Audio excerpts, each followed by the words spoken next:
Hello and welcome to Making Joyful Noise, brought to you by beautiful St. Paul Lutheran Church in downtown Sarasota, Florida. My name is John Ferreira. I am the Director of Music Ministries and the organist at the church. Today you find me in a different position. Normally I'm at the piano or I'm at the organ. Today I'm going to be at the bell tables. You can see the stained glass behind me there. I love our stained glass windows, by the way. I want to talk to you about what the bell choir is going to do for the prelude on Sunday. The name of the prelude is Light One Candle to Watch for Messiah. Pretty obvious, it's during Lent, and that's pretty good. But we're going to play a piece that is written by, let me get her name correct now, Ann Organ, O-R-G-A-N. We talked about her a couple of vlogs ago, and she's done some really cool things with this melody. There are a couple of ways that you can change the sound of the bells, and we're going to use one on Sunday. We're going to use a couple, actually, on Sunday. It's called thumb damping. It has TD in the music, and I tell the bell choir that really stands for touchdown, but they remember it's thumb damp. What happens, I'm holding a little bell. You can see my thumb. Oh, and I'm wearing gloves. Again, not because I think I'm Michael Jackson.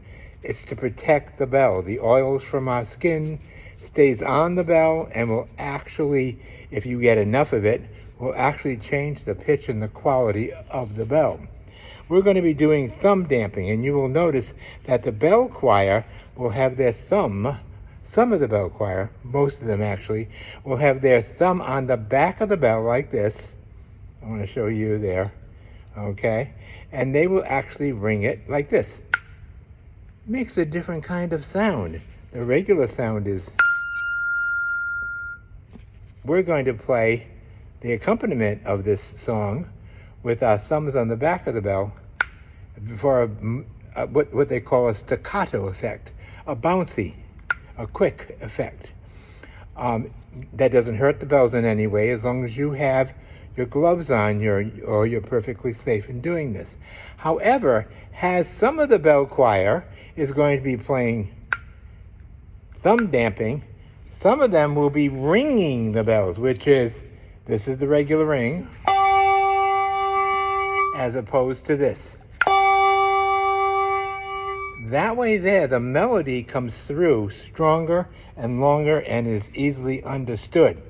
One other thing we're going to do at the very, very end of the piece is we're going to do what is called makalat, which is when you take the bell. I'm going to use the big bell for this. When you take the bell and you ring it like this, okay, you can ring it like that normally, you're going to hit the table. Now the table has about 4 inches of foam on it. You're not going to hurt the bell. And it gives the effect of a finish like this. That's different than or. So now you're going to be listening to several different kinds of bell ringing on Sunday. Thank you for listening.